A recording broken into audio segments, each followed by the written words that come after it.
मैं साउल हक खान और आप देख रहे हैं बिहार लाइव 24। बिहार में सरकार के द्वारा इन दिनों शराब को लेकर तरह तरह के अभियान चलाए जा रहे हैं। एक तरफ बिहार के मुख्यमंत्री नीतीश कुमार समाज सुधार अभियान को लेकर के बिहार के विभिन्न जिलों के दौरे पे हैं। इन तमाम मुद्दों पर मेरे साथ बिहार मदरसा उर्दू एजुकेशन बोर्ड के चेयरमैन अब्दुल कयूम अंसारी जी हैं। उनसे भी हम बात करेंगे मुद्दों पर। शायद वो इसी सिलसिले में कैमूर के दौरे पे फिलहाल है। सर, बिहार लाइव में आपका स्वागत है। बहुत बहुत शुक्रिया।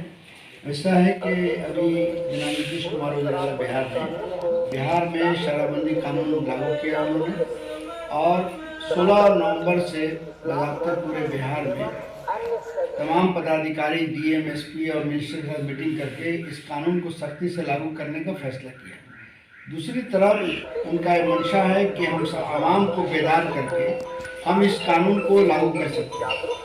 उसके तहत जनाब नीतीश कुमार वगैरह बिहार खुद जो है समाज सुधार यात्रा में पूरे बिहार में घूमते हैं। मदरसा बोर्ड ने महसूस किया कि अगर हम इस सिलसिले में आवाम को मदरसे का साझा को इस काम में लगाएं और उनको जिम्मेदारी दिया जाए तो हम शराबबंदी कानून को बिहार में लागू कर सकते हैं। 16 नवंबर से हमने मोतिहारी से शुरू किया। मदरसा बोर्ड की तरफ से शराबबंदी बेदारी रद्द जारी किया और उसके बाद 17 तारीख को पटना में जनाब विजय कुमार चौधरी वज़ीर तालीम और जनाब जमा खां साहब वज़ीर अक़लियती फलाह और मेरे ज़रिए उस रथ को रवाना किया गया। और आज पूरे बिहार में पटना, वैशाली, उसके बाद समस्तीपुर, दरभंगा, मधुबनी और उसके बाद सुपौल, अररिया, किशनगंज तमाम घूमते पूरे बिहार में। ये इतना जिला है जो मैं आप कैमूर में बैठा हूँ और इसका मंशा है कि हम मदारिस के असातिज़ा को हर जिला में मीटिंग करता हूँ और उनको ये हिदायत देता हूँ कि बच्चों को शराब और नशे के बारे में बताइए कि इसके क्या नुकसान हैं और बच्चे गार्जियन को बताएंगे। नीतीश कुमार वज़ीर बिहार का मंशा है कि जब तक हम सामाजिक बुराइयों को हम बिहार से नहीं हटाएंगे, आवाम से नहीं हटाएंगे, उस वक्त एक तरक्की याफ्ता रियासत नहीं बनेगा। और इसीलिए हम सब मिलजुल कर इस काम के लिए कोशिश करेंगे। अब इसके बाद हम लोग हर जिला में जाकर सारा बेदारी रथ को रवाना करता हूं और मैं खुद घूमता हूं और तमाम लोग साथ मिलकर समाज में, शहर में और इलाकों में जाकर आवाम को बेदार करता हूं कि शराब जिंदगी के लिए हानिकारक है और समाज से इंसान की जिंदगी तबाह बर्बाद। लेकिन सवाल सर ये है कि इतनी मुहिम के बाद आप भी विभिन्न जिलों का दौरा कर रहे हैं, मुख्यमंत्री नीतीश कुमार भी दौरा कर रहे हैं, कई मंत्री भी अलग अलग जगहों का दौरा कर रहे हैं इस मुहिम को लेकर के, लेकिन फिर भी प्रतिदिन शराब जो है भारी मात्रा में जो है बरामद होना ये अपने आप में एक सवाल है। और दूसरी चीज़ ये है कि जहाँ तक बताने की ज़रूरत है कि हम छोटे बच्चों को तो समझा सकते हैं क्योंकि उनको अज्ञानता है, उनको जानकारी नहीं कि शराब पीने से क्या होता है, लेकिन जो बड़े लोग हैं, जो एक शिक्षित समाज भी उसमें संलिप्त है, जो सब कुछ जानते हुए भी पीता है, इसको कैसे रोका जा सकता है? ऐसा है कि अभी आपने देखा कि जब तक हमारे मोरल वैल्यूज, अखलाकी कदरें हमसे चली गई हैं जिससे हम कुछ भी करने के लिए तैयार हैं। अगर हम बच्चों को वेद की तालीम हिंदू धर्म में मानते हैं तो उनको दिया जाए और गीता के तालीम दी जाए, मुसलमान है तो आप कुरान हदीस की तालीम दें, मोरल वैल्यूज आएगा।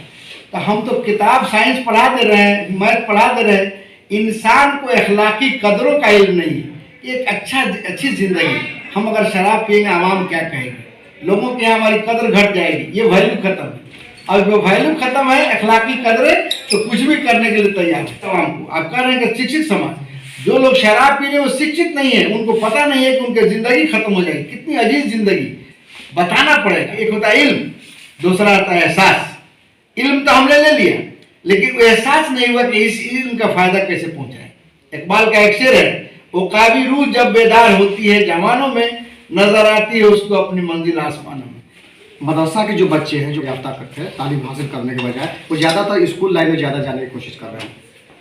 इसका एक कारण कहीं ना कहीं ये दिखता है कि उनको इसमें भविष्य नहीं दिख रहा है। जब वो मदरसा से पढ़ करके जब वो बाहर निकलते हैं अपने जॉब के लिए, तो चूंकि वो उर्दू से पढ़ पाते हैं, उनको जब जाते हैं तो उनको इंग्लिश से सामना करनी पड़ती है, तो वो नहीं कर पाते। इसके लिए क्या आपके तरफ? ये जो है पहले की बातें हैं। अभी जो है 1 साल पहले बिहार में यूनिसेफ की मदद से नया निसाब बना दिया गया।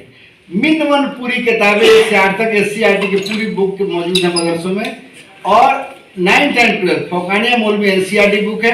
अब कोई बच्चा यहाँ पढ़कर बेकार नहीं है। इन डिग्रियों को JNU ने मंजूरी दे दिया। दिल्ली यूनिवर्सिटी जो भी मौलवी पास करेगा वहाँ दाखिला ले सकता है। वही किताब अंग्रेजी, वही हिंदी जो स्कूल में मदरसों में पढ़ाया जा रहा है। अब आने वाला दिन, ये पहले की बातें हैं कि वहाँ भविष्य नजर नहीं आता था, अब नया निसाब तालीम जब लागू किया गया नीतीश जी की क़यादत में, अब मदरसों में पढ़ने वाले बच्चे उनका जाकर अगर मजहबी तालीम ले तो मदीना यूनिवर्सिटी में दाखिला हो सकता है। वो हालात बदल गए हैं, पहले के हालात। अब मदरसों में मिड डे मील, साइकिल, पोशाक, स्टाइपेंड, वहाँ भी फौकानिया पास कर रहा है फर्स्ट डिवीजन तो 10,000, इंटर में लड़कियाँ पा रहे 15,000, सारी योजनाएं लागू कर दी। और इसके नतीजे में mighty department government of India के सेक्रेटरी रेणुका कुमार ने बिहार मदरसा का रोल मॉडल इंडिया करार दिया और चाइल्ड राइट कमीशन के चेयरमैन जनाब अनूप कुमार ने मदरसा बोर्ड को ये रोल मॉडल इंडिया करार दिया। अब कोई फर्क नहीं है, मेरा मंशा भी ये मदरसा से पढ़ के बच्चे स्कूल में जाए, कॉलेजेस में जाए, सिर्फ मदरसे की तालीम काफ़ी नहीं है। यहाँ इसलिए पढ़ लेना है बुनियादी तालीम ताकि मजहबी तालीम जानकारी हो जाए, वहाँ रुकना नहीं है उनको। जितना ज़्यादा बच्चे स्कूल में जाएं, कॉलेज में जाएं, आगे पढ़ें, ये मंशा है। और अगर जा रहे हैं तो अच्छी बात है कि हमारे बच्चे यहाँ से पढ़ के स्कूल कॉलेज में जा रहे हैं। सर, आपने अपने संबोधन में एक चीज़ कहा कि हम किसी भी धर्म के हैं, सारे धर्मों का हमें जो है इज्जत करना चाहिए, उनकी सम्मान करना चाहिए, जबकि दोनों धर्मों में कुछ अच्छे और बुरे भी लोग होते हैं जो एक दूसरे को जोड़ने की काम करते हैं, जो बुरे होते हैं वो नफरत फैलाते हैं। उन लोगों के लिए क्या मैसेज है आपका? मैं तमाम लोगों को बताना चाहता हूँ कि हिंदुस्तान एक मल्टी कल्चर मुल्क है, हर मज़ाहिब के लोग बसते हैं। इसमें अगर आप खुश रहना चाहते हैं तो किसी मज़हब के बारे में कोई कमेंट मत कीजिए, आप अपना मानिए, एहतराम सबका करना है। और इस्लाम मज़हब ये सबक देता है, किसी मज़हब को बुरा मत कहिए। कुरान में लकुम दीनकुम वलिय दीन कहा गया है, आप अपना मानिए, लेकिन हम किसी को मज़हब की बुनियाद पर नीचा कहेंगे, उनका मज़हब ठीक नहीं, इनका नहीं, गलत है। हम अपने मज़हब को मानिए और सब मज़हब का एहतराम कीजिए, इस्लाम का ये सबक है। स्टेट मदरसा एजुकेशन बोर्ड के चेयरमैन से हमारी बात हो रही थी, उन्होंने कहा कि वाकई समाज सुधार में जो है हम लोग को बढ़ चढ़ के हिस्सा लेना चाहिए और लोगों को जागरूक करना चाहिए। और एक जागरूकता ही एक ऐसी हथियार है जिससे लोग समाज में सुधार हो सकता है, चाहे किसी भी एंगल से अगर देखा, चाहे शराबबंदी हो, चाहे दहेज प्रथा हो, चाहे और भी चीज़ें हों। और हमारे सहयोगी अभी राजेश सिंह हैं, उनके पास भी कुछ क्वेश्चन है जो सर से अभी लेंगे। आपने पिछली बार कहा था कि मैं मदरसे का उत्थान के लिए मैं पीछे नहीं हटूँगा, बहुत सी पुस्तकें भी बांटी थी, लेकिन कुछ लोगों का शिकायत है कि कैमूर मदरसा की हालत क्या है, ऐसा क्यों? नहीं, यहाँ के हालात तो बेहतर हुए हैं पहले से, उनको भी तमाम योजनाएं दी जा रही हैं। अभी DPO साहब हैं, मैं बता रहा हूँ उनको, यहाँ के बच्चों को जो योजनाएं हैं वो उसका लाभ मिलेगा। और सरकार जनाब नीतीश कुमार वज़ीर आला बिहार ने मदरसा इस्तेहकाम योजना लागू किया है। इसके तहत सब मदरसों में 2-2 कमरे बनाने हैं। यहाँ भी मैं यहाँ बोलूँगा कि यहाँ के वज़ीर अकली फलाह यहीं के हैं, वहाँ भी कमरे बनेंगे, उसके भी हालात बेहतर होंगे। असल बहुत सारी चीज़ों की जानकारी मदरसों को नहीं है, योजनाओं के बारे में जानकारी नहीं है। जब जानकारी नहीं मिलेगी तो फ़ायदा नहीं पहुँचेगा। उनको हम बार बार आकर यहाँ 2 बार आ गया, उनको बता रहा हूँ कि ये योजनाएँ हैं, उसका फ़ायदा लीजिए। बच्चों का स्टाइपेंड मिल रहा है, साइकिल, पोशाक, सब मिलेगा और मकानात भी बनाए हैं। पूरे बिहार में सबसे कम मदरसा है। क्या वो मदरसों का उतना जाल नहीं बिछा है। इंशाल्लाह आने वाला दिन है, बहुत जल्द यहाँ बहुत सारे मदरसों को मंजूरी मिल सर, एक सवाल आपको मेरा कि आप मदरसों के प्रति इतना अच्छा गंभीर, इतना अच्छा आपकी कार्यशैली है, इतना अच्छा आप काम कर रहे हैं कि पिछले दिनों मैं देखा कि पूर्णिया में आपके विरुद्ध लोग सड़क पर उतर गई। क्या ये साजिश, राजनीतिक साजिश है? राजनीति के लिए बहुत सी पार्टियां हैं, देख रही है। कयूम साहब मुख्यमंत्री के प्रोग्राम को लेकर चल रहे थे, कोई बहाना बनाकर लोग जो है उल्टी सीधी बात करते हैं। ये साजिश दूसरी तरह से जानते हैं कि इसको कैसे किसी को डिफेम किया जाए, वो साजिश के तहत सारी चीज़ें हो रही हैं। कोई भी मदरसा में हर जगह अच्छा काम हो रहा है, पढ़ाई लिखाई का माहौल है। कुछ लोग इसमें बदनाम करने के लिए जो इतना बड़ा काम हो रहा है, आखिर अगर लोग खिलाफ हैं तो पूर्णिया में 200 मोटरसाइकिल का जुलूस कैसे निकला? इस ठंडक में पूरा रोड पर निकल रहे हैं और कुछ मिजाज के लोग हैं जो हम लोगों के आइडियोलॉजी से खिलाफ है। सर, आप जहाँ बैठे होंगे वहाँ हमारा उत्तर प्रदेश और बिहार की सीमा लगती है। शराब का सबसे बड़ा तस्करी और सबसे बड़ा रोल मॉडल हमारा बॉर्डर है। सबसे ज़्यादा शराब का मतलब जब्त भी हमारे कैमूर जिला से होता है। तो 2 बोतल पकड़ाने वाले को भी हम लोग तस्कर बना देती है आपका सरकार।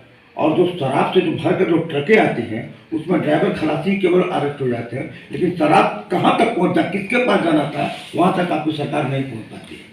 सर, अभी जो आप देखे होंगे 16 तारीख के बाद कोई नहीं बचेगा और किसी की हिम्मत नहीं है कि शराब लेके इस स्टेट में आ जाए। अभी आप देख लीजिए कि कितनी सख्ती से लागू हो रहा है, अब वो नहीं होने वाला है। पहले कोरोना की वजह से ढिलाई हो गया था, उस पर दूसरे तरफ हम लोग डाइवर्ट कर गए अपने बीमारी से बचाने के लिए। अब सरकार पूरे तौर पे शराब और नशा किसी कीमत में बिहार में अलाउ नहीं होगा और आप देखिएगा आने वाला दिन 100% शराबबंदी हो जाएगा। Thank you sir.